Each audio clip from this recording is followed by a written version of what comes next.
Assalamualaikum warahmatullahi wabarakatuh, anak-anakku sekalian. Selamat pagi, salam sejahtera bagi kita semua. Gimana kabar kalian pada hari ini? Semoga sehat selalu dan semangat untuk tetap mengikuti kegiatan pembelajaran daring pada masa pandemi ini. Lalu Bapak akan mengabsen satu-satu. Tolong untuk kameranya dinyalakan, dan saat Bapak panggil namanya satu persatu, untuk audionya dinyalakan sebagai tanda bahwa kalian mengikuti kegiatan pembelajaran daring. Baik, yang pertama Ainun Najib. Yang kedua Bagus Setiawan. Yang ketiga Yanu Radi. Ya, nihil untuk kegiatan pembelajaran daring mata pelajaran geografi.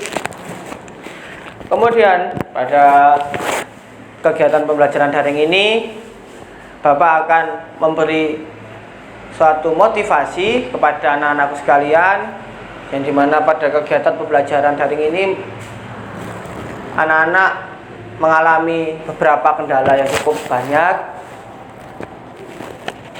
Yang pertama adalah kendala bermalas-malasan. Yang kedua, nggak ada kuota dan susah sinyal. Dan yang ketiga, kendala membantu orang tua karena di rumah selalu, seperti kata pepatah, manjada wajada. Barang siapa yang bersungguh-sungguh, maka akan mendapatkan keberhasilan yang akan dicapai. Begitu juga untuk menuntut ilmu pun juga harus demikian. Karena untuk menuntut ilmu ini, semoga ilmu bisa menjadi bermanfaat dan berguna bagi diri kita sendiri maupun negara dan bangsa. Sebelum memasuki materi berikutnya pada kegiatan pembelajaran daring ini, Bapak akan menanyakan tentang pembelajaran materi pada minggu kemarin tentang jenis-jenis fauna di Indonesia. Apakah ada yang tahu dibagi menjadi berapa dan dibagi oleh garis apa saja? Ada yang tahu?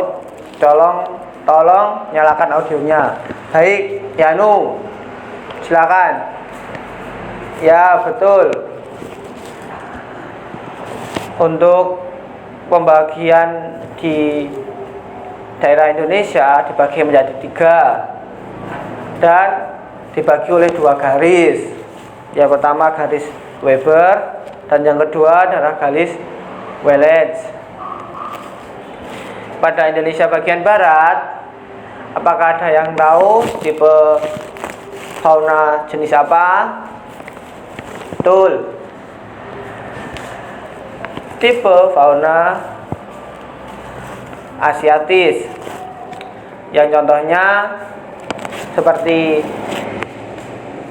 kerbau, gajah, harimau Sumatera, dan mamalia besar lainnya. Dan selanjutnya untuk Indonesia bagian tengah, yang memiliki tipe kekhasannya sendiri yang tidak ada di luar Indonesia. Contohnya seperti terenggiling, orangutan, tapir, dan komodo. Lalu yang ketiga pada Indonesia bagian timur, yang bertipe Australis, contohnya seperti walabi, cendrawasih, merak, dan banyak jenis unggas lainnya. Selanjutnya pada materi hari ini akan Bapak sampaikan mengenai konservasi fauna di Indonesia. Baik, mengenai materi pembelajaran daring hari ini, ya ini tentang konservasi fauna di Indonesia. Untuk anak-anak sekalian, apakah ada yang tahu apa itu konservasi? Ya, Ainun coba. Betul. Akan Bapak lengkapi. Konservasi adalah sebuah usaha pelestarian flora dan fauna dengan tujuan agar tetap terjaganya populasinya dan bisa tetap ada hingga nanti untuk generasi mendatang. Dan dalam melakukan sistemnya, upaya konservasi juga diperlukan beberapa kriteria berikut, seperti kekhasannya, kelangkaannya, dan juga keterancaman dan keberagaman. Untuk metode konservasi di Indonesia berdasarkan Undang-Undang Nomor 5 Tahun 1990 dan Undang-Undang Nomor 23 Tahun 1997, konservasi yaitu ada dua metode. Yang pertama metode in situ dan yang kedua ex situ. Untuk metode in situ merupakan metode yang konservasinya dilakukan secara langsung di habitat aslinya, berarti tanpa mengubah ataupun menambahkan dan mengurangi satwa ataupun flora dan fauna menuju ke penangkaran. Dan dalam metode in situ ini ada beberapa contohnya. Yang pertama yakni cagar alam, dan yang kedua ada taman nasional. Taman nasional seperti di Banyuwangi, Taman Nasional Baluran, itu tidak tanpa mengubah atau flora fauna dibawa ke penangkaran. Dan yang kedua ada hutan lindung seperti di Jawa Barat, dan juga Suaka Marga Satwa dan lain-lain. Dan yang kedua yakni metode ex situ, merupakan upaya konservasi flora dan fauna yang dilakukan di luar habitat aslinya. Metode ini biasanya digunakan untuk flora atau fauna yang dibuatkan habitat baru seperti pada habitat aslinya di alam liar. Namun metode ex situ ini benar-benar memperhatikan berbagai aspek yang benar-benar terjaga agar habitat flora dan fauna tersebut sesuai dengan keadaan lainnya. Yang contohnya seperti taman safari. Ya, ada yang tahu di mana taman safari? Prigen, betul. Taman safari di Prigen itu ada yang pernah ke sana? Kalau boleh tahu Bapak? Ya, hewannya ada banyak juga kan? Ada berbagai macam jenis. Selanjutnya ada Taman Hutan Raya. Taman Hutan Raya ini seperti yang ada di Tretes atau Tahura Raden Suryo.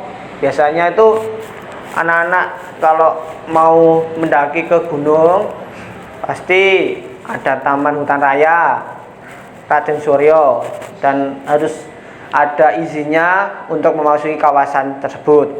Kemudian ada kebun binatang.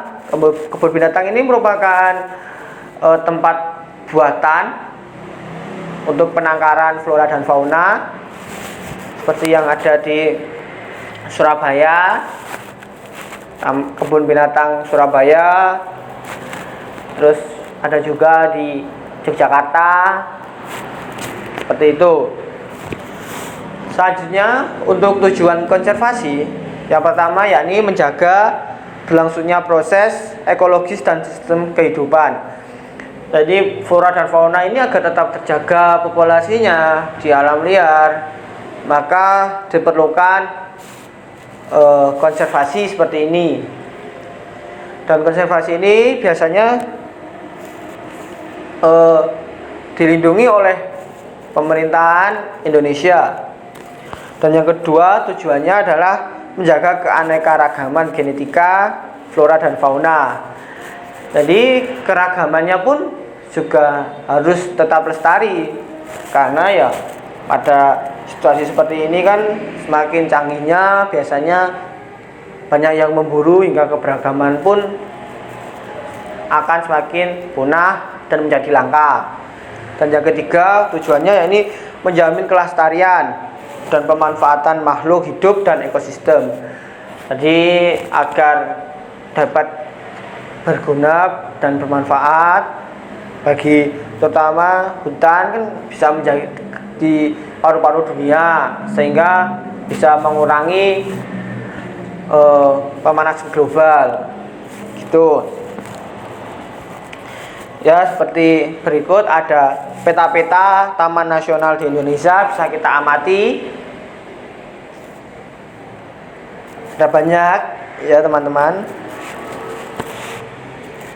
Contohnya taman nasional di Indonesia yakni Taman Nasional Lore Lindu, terus Teluk Cendrawasih yang berada di Papua, Taman Nasional Baluran yang ada di Banyuwangi, Taman Nasional Meru Betiri yang ada di Jember perbatasan Lumajang, Taman Nasional Gunung Merbabu, Taman Nasional Gunung Ciremai yang biasanya digunakan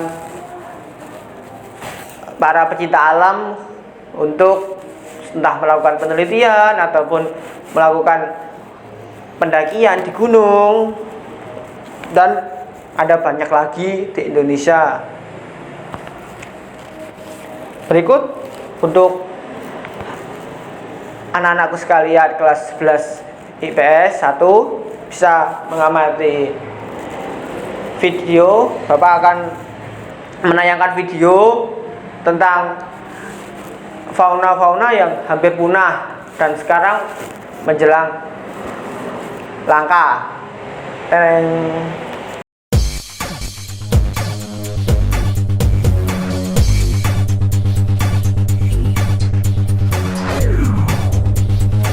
Halo Sobat MG Channel. Nah, di video kali ini MG Channel akan mengulas soal 10 hewan langka yang tentunya asli berasal dari Indonesia.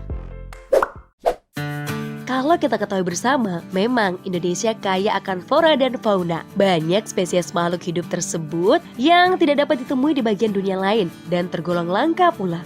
Sayangnya, kelangkaan tersebut kebanyakan dikarenakan perusakan habitat oleh manusia. Tapi sebelum kita lanjut, jangan lupa like dan juga subscribe MG Channel. Serta turn on notification untuk mendapatkan informasi-informasi dan juga update video terbaru dari MG Channel. Kita mulai di posisi pertama, ada gajah Sumatera. Gajah Sumatera adalah subspesies dari gajah Asia yang berhabitat di Pulau Sumatera. Gajah Sumatera berpostur lebih kecil daripada subspesies gajah India. Populasinya semakin menurun dan menjadi spesies yang sangat terancam kepunahannya. Yang kedua, badak Jawa. Badak Jawa atau badak bercula satu kecil adalah anggota famili Rhinocerotidae atau satu dari 5 badak yang masih ada. Meski disebut badak Jawa, binatang ini tidak terbatas hidup di Pulau Jawa saja, tetapi di seluruh Nusantara. Spesies ini kini statusnya sangat kritis, dengan hanya sedikit populasi yang ditemukan di alam bebas dan tidak ada di kebun binatang. Selanjutnya di posisi ketiga ada elang Jawa. Elang Jawa atau Nicetus bartelsi adalah salah satu spesies elang berukuran sedang dari keluarga Accipitridae dan genus Nicetus yang endemik di Pulau Jawa. Satwa ini dianggap identik dengan lambang negara Republik Indonesia yaitu Garuda. Dan sejak tahun 1992, burung ini ditetapkan sebagai maskot satwa langka Indonesia. Lanjut ke posisi keempat, harimau Sumatera. Harimau Sumatera atau Panthera tigris sumatrae adalah subspesies harimau yang habitat aslinya di Pulau Sumatera dan merupakan satu dari 6 subspesies harimau yang masih bertahan hidup hingga saat ini serta termasuk dalam klasifikasi satwa kritis yang terancam punah. Populasi liar diperkirakan antara 400 hingga 500 ekor, terutama hidup di taman-taman nasional di Sumatera. Di posisi kelima, orang utan.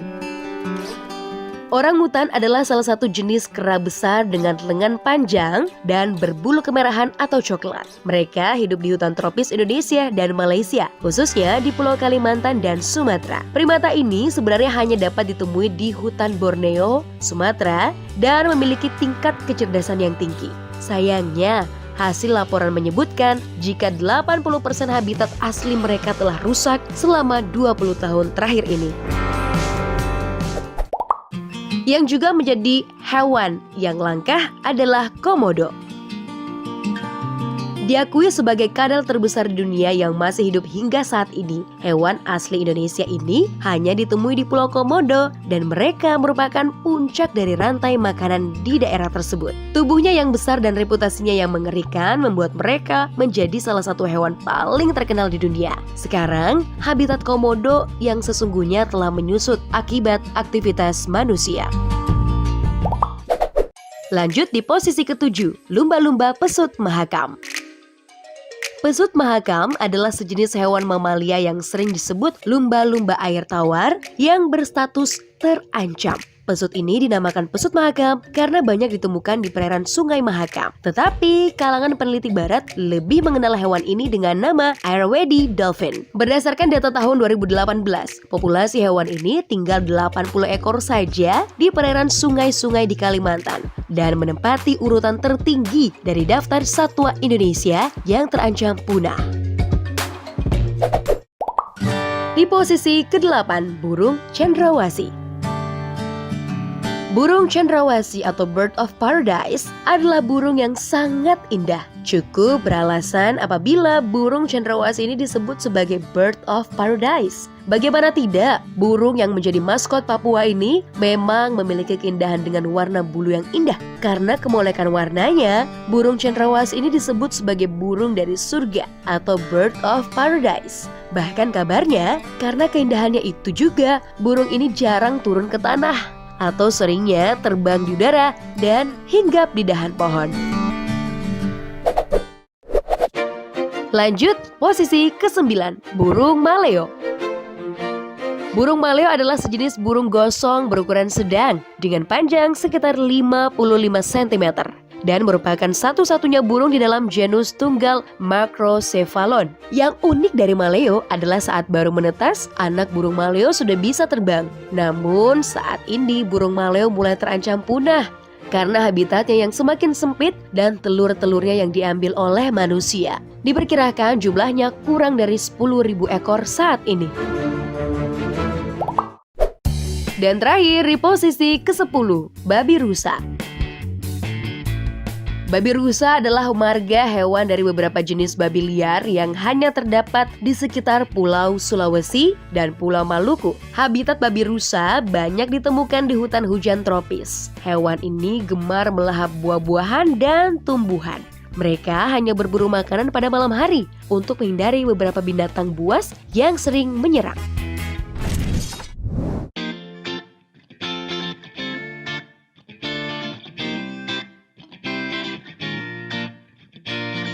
Itu dia Sobat MG Channel, 10 hewan langka asli Indonesia. Baik, dari video yang sudah Bapak tayangkan, ada yang mau memberikan pendapat untuk anak-anak sekalian? Ya, terima kasih. Mengenai apa saja fauna yang terancam punah. Baik, Bapak akan berikan satu contoh fauna, yaitu orangutan. Yang dimana orangutan pada Kalimantan sekarang dan saat ini banyak terjadi pembakaran hutan. Jadi hutannya dibakar untuk pembukaan lahan dijadikan sebagai lahan sawit dan juga sebagai ibu kota baru. Jadi untuk populasi dari orangutan terancam punah karena tiap hari ada pemburuan liar dan kerusakan lingkungan, sehingga habitatnya yang asli pun rusak dan berubah, sehingga orangutan kan merasa tidak nyaman, sehingga akhirnya pun mengalami kepunahan, yang dimana biasanya mereka mencari makanan ada banyak, sudah terus karena kebakaran yang disebabkan oleh manusia dan pasokan makanan pun berkurang, dan banyaknya orangutan yang berebutan untuk cari makan akhirnya meninggal karena tidak tercukupinya kebutuhan makanan. Dan yang terakhir seperti halnya pada komodo. Dan kasus-kasus baru ini tentang Taman Nasional Komodo akan dibangun Jurassic Park. Dan itu pun akan mengubah habitat aslinya dari komodo tersebut. Dan tak hanya itu pun, masyarakat sekitar pun kehidupannya pun juga terganggu yang disebabkan dari pembangunan tersebut. Di mana komodo yang spesies langka yang telah diakui oleh UNESCO dan sekarang pun habitatnya akan terancam punah. Dan dari permasalahan tersebut, Bapak akan membentuk kelompok untuk anak-anakku sekalian dan akan memberikan tugas kinerja pada kelompok.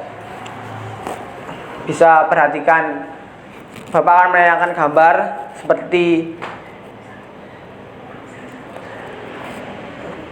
Bapak akan membagi kelompoknya ya, mulai dari absen 1 sampai 5. Jadi satu kelompok beranggotakan 5 orang. Karena jumlah siswanya 25, berarti akan terbentuk 5 kelompok yang terdiri dari 5 orang anggotanya. Kemudian Bapak akan memberikan gambar tentang isu baru-baru ini, yakni tentang komodo. Perhatikan pada gambar ini, yakni tentang komodo yang akan dibangun Jurassic Park. Kemudian perintahnya yakni diskusikan mengenai apa yang terjadi pada gambar ini untuk teman-teman bisa bergabung sesuai kelompoknya dan diskusikan tentang masalah ini, isu kelingkungan ini. Bisa mencari pada media internet ataupun LKS. Lalu nanti untuk hasilnya dari yakni pertama, bagaimana cara melestarikan fauna, yaitu komodo tersebut yang khas Indonesia, di mana yang akan terancam punah. Yang kedua, bagaimana sikap kalian terhadap proyek Jurassic Park yang mengancam habitat asli komodo. Dan yang ketiga, berikan saran untuk pemerintah dan masyarakat dalam melestarikan fauna yang hampir punah ini. Setelah selesai tulisan dari hasil diskusi kelompok tadi pada selembar kertas, dan nanti pada pertemuan berikutnya akan dipresentasikan bersama kelompok kalian masing-masing. Baik, sekilas tadi sudah Bapak lihat mengenai hasil dari diskusi kelompok dari kalian, dan hasilnya akan kita presentasikan pada pertemuan minggu depan saat daring itu ya, anak-anakku sekalian. Kemudian Bapak akan menyimpulkan bahwa mengenai konservasi fauna di Indonesia ini sangat diperlukan, karena untuk keberlangsungan hidup pada flora dan fauna yang di Indonesia ini yang hampir terancam punah, entah itu karena faktor manusia ataupun faktor dari alam itu tersendiri. Dan sangat penting untuk keberlangsungan hidup flora dan fauna tersebut. Ya, kiranya untuk waktu sudah cukup pada pelajaran daring ini. Dirasa cukup untuk hari ini. Pak akhiri untuk pelajaran hari ini. Semoga apa yang kita pelajari pada pembelajaran daring ini dapat bermanfaat ke depannya. Dan untuk pertemuan selanjutnya kita akan belajar mengenai manfaat fauna di Indonesia. Kalian pelajari pada LKS atau buku paket tentang bangsa Jawa ya sekalian. Kemudian untuk pembelajaran daring pada hari ini, Assalamualaikum warahmatullahi wabarakatuh.